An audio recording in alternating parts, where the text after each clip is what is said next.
He moved away to a short, not very far away, maybe it's like 15 miles, to a place called Kanangad, and he established himself,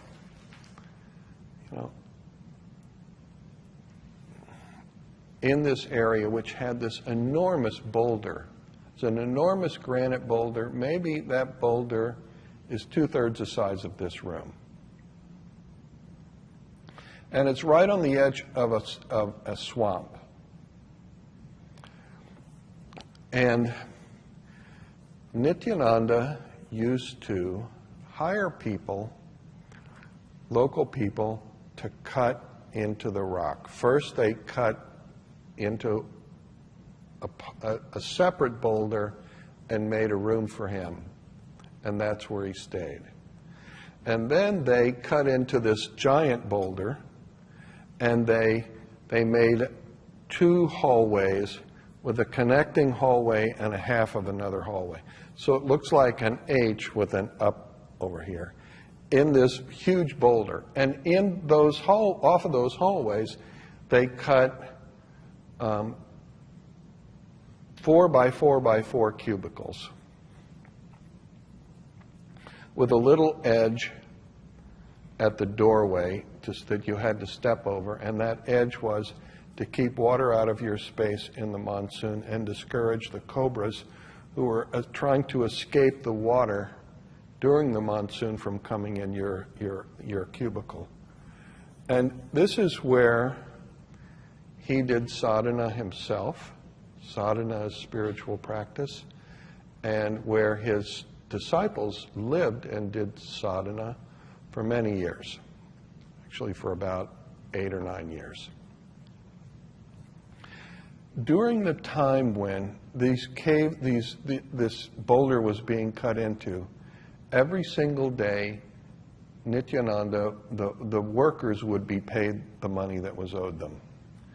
And the way it would work is that the head guy would come to Nityananda and say, "We're done." And Nityananda, who may not exactly even be cognizant, he may be in some divine state, would point somewhere, like to a rock or to a tree or to a place. And always, wherever he pointed, the exact amount of money that was owed the people who worked there would be there. And Nityananda, mostly in those days, went completely naked, and how he ever got the money, nobody really knows.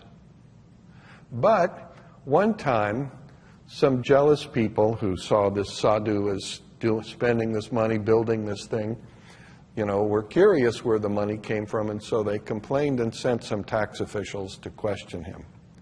So the tax officials showed up there. And he said, "Oh, you want to see where I get my money? Well, follow me." And he took them deep into the swamp. And this swamp is serious, and I've been there. I mean, there are saltwater crocodiles there that I saw that were like 14 feet long. And there are cobras and pythons and kraits and every kind of, and spiders that are as big as a softball. And it's an intense place. And there's quicksand there, and, you could easily die. And I think he scared the crap out of these people. I'm sure he didn't mean to, but he took them into this swamp, and then he said, "Wait here," and he jumps right into a deep hole in the swamp, in the water. He jumped in the water, and he went down, and he stayed there for a long time. And the people are getting really intensely nervous.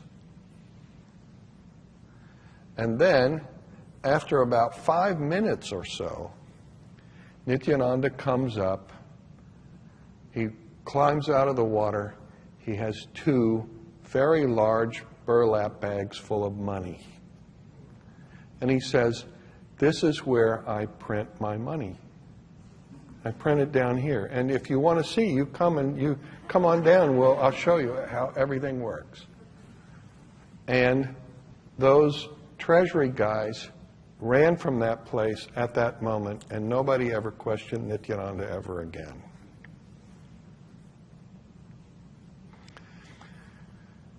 Nityananda was very famous in those days in that place because while he lived in Kanangad and he every day would meet with his disciples, and every day he would say something to them, which was recorded by one woman, written down, and then ended up as a book called the Chitakashgita, from which some of the sayings that I did in the book, The Sky of the Heart, were drawn from.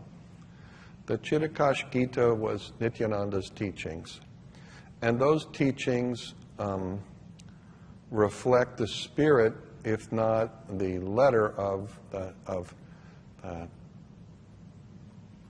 the esoteric Shaivism of Kashmir, and which had spread by then all the way throughout India. I should say the esoteric Shaivism, of which the most famous authors are Kashmiri, and which had spread throughout India by that time. And even though there's no evidence of Nityananda ever studying anything formally, his expositions were profound. But the main thing that he was known for was that he would wander all around the region and very often, be seen in a tree. And what he would do is he would climb a tree and he would pull leaves from the tree, and people who were interested in having his darshan, in making some kind of contact with him, and this is the culture of India, meeting spiritual people who have some level of self-realization and some spiritual power. The Indians are constantly attempting to meet and to receive the blessing of these people to alleviate their own problems.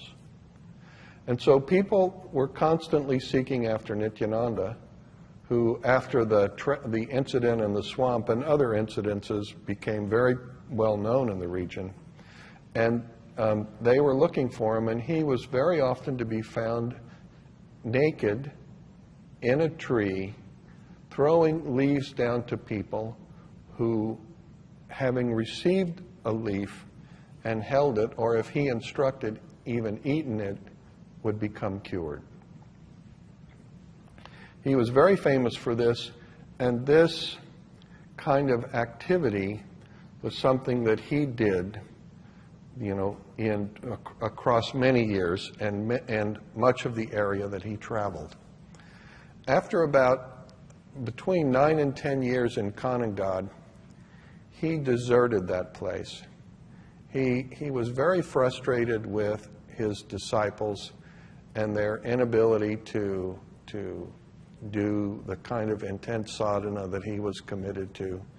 And so he just left one day and went away.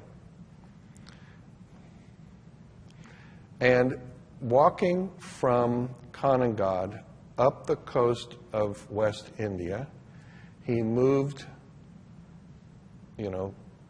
in time through Mangalore, where, Chakrapani Ulal, who was here last year, Chakrapani Ulal is the last living close devotee of Nityananda.